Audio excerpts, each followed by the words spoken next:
আৰক্ষীয়ে খেদি খেদি ধৰিছে এজন আৰক্ষী জোৱানক এবাৰ চুৰৰ পিছত নহয় এবাৰ পুলিচৰ পিছতে ধৰিছে পুলিচ আৰু এই ঘটনা গুৱাহাটী মহানগৰীৰ এজন আৰক্ষী জোৱানক কেবাজনো আৰক্ষীয়ে খেদি খেদি কৰায়ত্ব কৰিলে আৰু কৰায়ত্ব কৰাৰ পাছত যি ঘটনা বা কি কাৰণে তেখেতক কৰায়ত্ব কৰিছে সেইটো যদি জানে তেন্তে আপোনাৰ চকু কপালত উঠিব এবাৰ ড্ৰাগছ পেডলাৰৰ ওপৰত মহানগৰ আৰক্ষীৰ এজন জোৱান গুৱাহাটীৰ যি জালুকবাৰী থানা আছে জালুকবাৰী থানাত কৰ্মৰত আছিল ইতিমধ্যে আপোনালোকক দেখুৱাব বিচাৰিছোঁ এয়া দৃশ্যাংশ এইজন হৈছে সেই ড্ৰাগছ পেডলাৰ ৰূপীজন আৰক্ষী জোৱান আছে তেওঁ দীৰ্ঘদিনৰ পৰা ড্ৰাগছৰ সৰবৰাহ কৰি আহিছিল বিভিন্ন প্ৰান্তৰ পৰা ড্ৰাগছ যেতিয়া এই ISBT বা জালুকবাৰী অঞ্চলটোলৈ আহে সেইবোৰ তেওঁ সৰবৰাহৰ দায়িত্ব পালন কৰি আহিছিল অৱশেষত আজি তেখেতক গড়চুক আৰক্ষীয়ে খেদি খেদি ৰাজপথক কৰায়ত্ব কৰিছে এয়া হৈছে অসম আৰক্ষীৰ একাংশ বিষয়া তথা জোৱানৰ যি প্ৰকৃত স্বৰূপ একাংশ ঘুষখোৰ হিচাপে ইতিমধ্যে জনাজাত আছিল কিন্তু এতিয়া ড্ৰাগছ বেপাৰীৰ ৰূপত আমি দেখিবলৈ পাইছোঁ মহানগৰ আৰক্ষীত কৰ্মৰত এজন জোৱানক নাম হৈছে 17 নং বেটেলিয়নৰ মিনজাহুল আবেদিন ঘৰ হৈছে হাজোত আৰু তেখেতক যেতিয়া কৰায়ত্ব কৰা হ'ল তেখেতৰ হাতৰ পৰা জব্দ কৰা হৈছে প্ৰায় 69,300টা নিট্ৰাজেপাম এইবোৰ হৈছে কফ চিৰাপ আৰু লগতে নিচাজাতীয় টেবলেট আৰু 150 বটল কফ চিৰাপ জব্দ কৰা হৈছে এই জব্দকৃত সামগ্ৰীখিনি বা ড্ৰাগছৰ মূল্য হৈছে 1 কোটি টকা এনেদৰে একাংশ চৰকাৰী বিষয়া আৰক্ষী জোৱান বা আৰক্ষী যিসকল উচ্চপদস্থ বিষয়া আছে কাৰোবাৰ আশীৰ্বাদ লৈ দীৰ্ঘদিন ধৰি এই ড্ৰাগছ যিবোৰ পেডলাৰ আছে বা ড্ৰাগছ সৰবৰাহকাৰী যিবোৰ চক্ৰ আছে তেওঁলোকে গুৱাহাটীলৈ নিতৌ এনেকৈ হাজাৰ হাজাৰ তেওঁলোকে কফ চিৰাপ নিচাজাতীয় টেবলেট হেৰইন কোকেইন তেওঁলোকে কিন্তু সৰবৰাহ কৰি আহিছে যিমানেই তদন্ত SOGয়ে মাজে মাজে অভিযান চলায় আৰু ISBT গুৱাহাটীৰ ISBT ড্ৰাগছ ধৰা পৰাটো এতিয়া এক প্ৰকাৰ একেবাৰে সহজ কথাত পৰিণত হৈছে প্ৰতিদিনে তাত 20-30 লাখ টকা ড্ৰাগছ ধৰা পৰা যায় আৰু আজি প্ৰায় 1 কোটি টকাৰ বজাৰ মূল্যৰ যিখিনি কফ চিৰাপ নিচাজাতীয় টেবলেট বিভিন্ন ধৰণৰ ড্ৰাগছ তাত জব্দ কৰা হৈছে কিন্তু আটাইতকৈ আচৰিত কথা যাৰ নেতৃত্বত এই সৰবৰাহ হৈছিল তেওঁ হৈছে জালুকবাৰী থানাত কৰ্মৰত লেন্স নায়ক মিনজাহুল আবেদিন ঘৰ হৈছে হাজোত দীৰ্ঘদিনৰ পৰা তেখেতে ড্ৰাগছ সৰবৰাহৰ লগত জড়িত হৈ আছিল এইখিনিতে মন্তব্য আহিছে গড়চুক আৰক্ষীৰ ফালৰ পৰা আৰক্ষীক মন্তব্য আহিছে আমি শুনাই ল'ব বিচাৰিছোঁ হয় আমি তেওঁৰ ওপৰত তেওঁ কিছুমান ইলিগেল কামত ইনভলভ হৈ আছে বুলি আমি খবৰ পাইছিলোঁ আৰু সেই কাৰণে আজি কেইবাদিন ধৰি আমি তেওঁৰ ওপৰত মানে নজৰ ৰাখিছিলোঁ আৰু তেওঁৰ ওপৰত তেওঁৰ বিৰুদ্ধে আমি মানুহ লগাইছিলোঁ যে তেওঁ ক'ত গৈছে কি কৰিছে ক'ৰবাত মানে ইলিগেল কাম কেনেকৈ কৰিছে বুলি তাৰপিছত কালি দিনটো আমি তেওঁৰ পিছত লাগিছোঁ আৰু ইয়াতে ৰাতি 10:30 বজাত তেওঁক আমি মানে ধৰিলোঁ তেওঁ হয় ডিউটি শেষ হোৱাৰ পিছত আহিছিলে তাৰপিছতে ধৰিলোঁ ধৰাৰ পিছত আমি তেওঁক লৈ গৈ তেওঁৰ যি হেৰি লখিমী পথত তেতেলীয়া লখিমী পথ তাত যি তেওঁৰ কোৱাৰ্টাৰ আছে কোৱাৰ্টাৰৰ পৰা 63,300 নিটকৰ টেবলেট পাইছোঁ আৰু কফ চিৰাপ 1500 পাইছোঁ আৰু আমাৰ কথাটো হ'ল কি তেওঁ পুলিচে হওক বা যিয়ে নহওক কাকো সহ্য কৰা নহ'ব চৰকাৰৰ পূৰা নিৰ্দেশ যে কোনো মানুহকে কোনো কাৰণত ড্ৰাগছত যদি তেওঁ ইনভলভ আছে কাকো সহ্য কৰা নহ'ব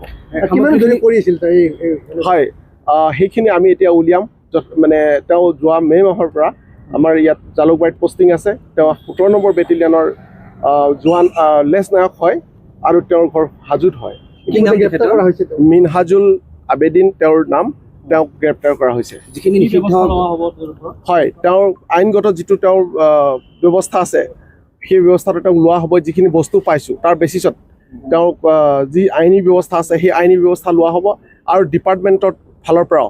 তেওঁ চাকৰি যাব ৰক্ষকে যেতিয়া ভক্ষক হয় এই ক্ষেত্ৰত মানে আৰক্ষী প্ৰশাসনৰ ওপৰত মানুহৰ হয় বস্তুটো হৈছে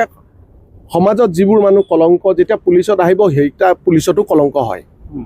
তাত পুলিচ আৰু মানে সমাজৰ যিখিনি মানুহ কলংকিত কাম কৰে ন সেইবিলাক মানুহ যেতিয়া আহি আকৌ পুলিচত জইন কৰিব সেই মানুহখিনি পুলিচতো মানে তেনেকুৱা কাম কৰিব কলংক হ'ব কথাটো সেইটোৱে হয় বহুত লাখ টকা হ'ব নিয়াৰ এবাউট কোটি মানে ওচৰত আছে আৰু লগতে বৰাগাঁৱত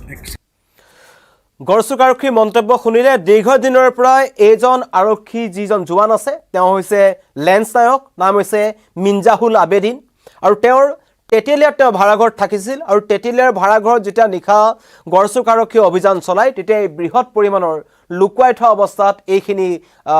আপত্তিজনক বা যি নিচাজাতীয় যিবোৰ সামগ্ৰী আছে সেইবোৰ জব্দ কৰিবলৈ সক্ষম হৈছে। এটা প্ৰশ্ন হৈছে যিটো সময়ত গুৱাহাটী আৰক্ষীয়ে এটা কথা স্পষ্ট কৰি দিছিল মহানগৰ আৰক্ষীয়ে যে ড্ৰাগছৰ বিৰুদ্ধে তেওঁলোক কঠোৰ হৈছে বা ড্ৰাগছ গুৱাহাটীত সোমাবলৈ দিয়াৰ ক্ষেত্ৰত তেওঁলোকে বাধা বা এটা হেঙাৰ ৰূপে তেওঁলোক থিয় হ'ব, কিন্তু এইখিনি ক্ষেত্ৰত দেখা গৈছে যে খাকী পোছাকধাৰী একাংশই কিন্তু এতিয়া টকাৰ বিনিময়ত এনেকুৱা ধৰণৰ ঘটনা সংঘটিত কৰিছে। জালুকবাৰী থানাত কৰ্মৰত যদি এজন লেন্স নায়কে 17 নং বেটেলিয়নৰ যিজন কৰ্মৰত আছিল তেওঁ এই ঘটনা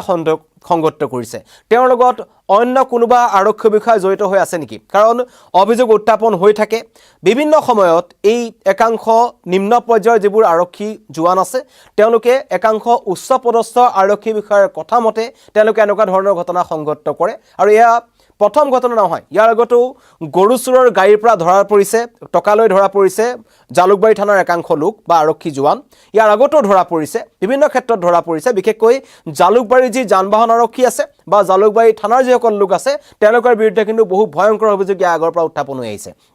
জালুকবাৰী আৰক্ষী থানাৰ একেবাৰে কাষত থকা সেই ঠাইৰ পৰা একাংশই অবৈধভাৱে বাছৰ পাৰ্কিং হিচাপে ব্যৱহাৰ কৰিছে। অভিযোগ উত্থাপন হৈছিল জালুকবাৰী আৰক্ষীক মেনেজ কৰি তেওঁলোকে সেইবোৰ কাম সংঘটিত কৰিছে। জালুকবাৰী উৰণ সেতুৰ তলত দীৰ্ঘদিন ধৰি চলি থকা যি ড্ৰাগছৰ অবাধ ব্যৱসায় চলি আছে, কাষতে গুৱাহাটী ইউনিভাৰ্চিটি আছে, তাৰ পাছতো কিন্তু জালুকবাৰী আৰক্ষী ৰহস্যজনকভাৱে মৌন আৰু জালুকবাৰী উৰণ সেতুৰ তলতেই বিভিন্ন ধৰণৰ অপৰাধজনিত ঘটনা সংঘটিত হৈ থাকে। লাগিলে সেয়া অপহৰণ হওক, লাগিলে সেয়া চুৰিকাঘাত হওক, কিন্তু সকলো দেখিও ক'ৰবাত নহয় ক'ৰবাত নিমাত জালুকবাৰী আৰক্ষী। আৰু এতিয়াও কাকতলীয়া সংযোগ যে মহানগৰীলৈ যি ড্ৰাগছৰ সৰবৰাহ হয় বিশেষকৈ ISBT বা এই গড়চুক এৰিয়াটোত যিসকলে বাহিৰৰ পৰা লৈ আনে তেনেকুৱা কামসমূহত একাংশ আৰক্ষী জোৱানে হয়তো তেওঁলোকক সহায় কৰি আহিছে আৰু সেইকাৰণে অৱশেষত গড়চুক আৰক্ষীয়ে বহু পলমকৈ হ'লেও খেদি এজন আৰক্ষী জোৱানক ধৰিছে। নাম হৈছে তেওঁৰ মিনজাহুল আবেদিন, হাজোত ঘৰ আৰু মহানগৰীৰ যি তেতেলিয়া আছে তেতেলিয়াত তেওঁ ভাড়াঘৰ আছিল আৰু পৰহিৰ দিনটোৰ পৰা আচলতে তেওঁৰ ওপৰত গড়চুক আৰক্ষীয়ে কাৰা নজৰ ৰাখিছিল, ক'ত গৈছে, কাৰ লগত যোগাযোগ কৰিছে আৰু তেনেকুৱাকৈ দিনটো তেওঁৰ ওপৰত নজৰ ৰখাৰ পাছত নিশা যেতিয়া 10 বজাত তেওঁ নিজৰ বাসগৃহত সোমাইছিল তেতিয়াই গড়চুক আৰক্ষী এটা দল তাত যায় আৰু গৈ তেওঁৰ ঘৰৰ পৰা প্ৰায়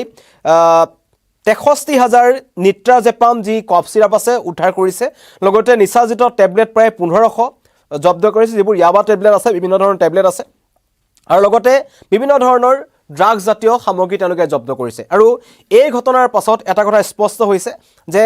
মহানগৰ আৰক্ষীয়ে যিমানেই নকওক কিয় যে ড্ৰাগছৰ বিৰুদ্ধে তেওঁলোকে অভিযান চলাইছে, কিন্তু তেওঁলোকৰ সৰিয়হৰ তলিতে আচলতে ভূত আছে, তেওঁলোকৰ ভিতৰতেই একাংশ ড্ৰাগছ সৰবৰাহকাৰী আছে আৰু একাংশ আৰক্ষী জোৱানে এনেকুৱা কিছুমান ঘটনা সংঘটিত কৰিছে। এয়া প্ৰথম ঘটনা নহয়, মই ইয়াৰ বাৰম্বাৰ কৈছোঁ, এয়া প্ৰথম ঘটনা নহয়। যিমানেই কাৰণ মুখ্যমন্ত্ৰী ডক্টৰ হিমন্ত বিশ্ব শৰ্মাই ইয়াৰ আগৰবাৰ যেতিয়া তেওঁ মুখ্যমন্ত্ৰীৰ পৰা শপত গ্ৰহণ কৰিছিল তেওঁ সমগ্ৰ এই আৰক্ষী সম্পূৰ্ণ বিভাগটোক সলনি কৰাৰ চেষ্টা কৰিছিল। পেট কমোৱাৰ পৰা আৰম্ভ কৰি দুৰ্নীতিমুক্ত কৰালৈকে সকলোখিনি তেওঁলোকে ব্যৱস্থা কৰিছিল, কঠোৰ নিৰ্দেশ দিছিল। মুখ্যমন্ত্ৰীৰ কঠোৰ নিৰ্দেশ, DGPৰ কঠোৰ নিৰ্দেশৰ পাছতো কিন্তু একাংশ আৰক্ষী বিষয়াৰ চৰিত্ৰ সলনি নহ'ল, একাংশ জোৱানৰ চৰিত্ৰ সলনি নহ'ল। তেওঁলোকে সেই দৰমহা টকাকেইটাৰ বাহিৰে তেওঁলোকে অন্য যিমান পাৰে এনেকুৱা ধৰণৰ অপৰাধজনিত ঘটনাটো তেওঁলোকে নাম সাঙুৰ খোৱা দেখিবলৈ পোৱা গৈছে। এইবাৰ ঘটনা হৈছে গড়চুক আৰক্ষীয়ে ধৰিছে যিজন জালুকবাৰীৰ থানাত কৰ্মৰত এজন লেন্স নায়ক, 17 নং বেটেলিয়নত তেওঁ কৰ্মৰত আছিল মিনজাহুল আবেদিন, হাজোত তেখেতৰ ঘৰ, তেতেলিয়াৰ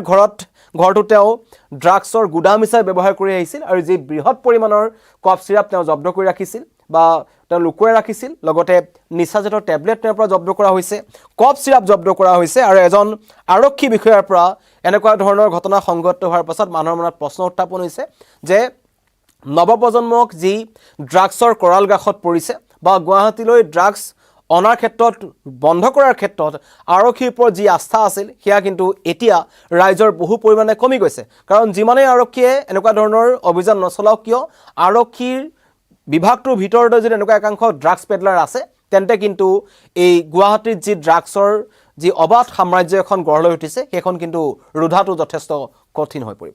ধন্যবাদ।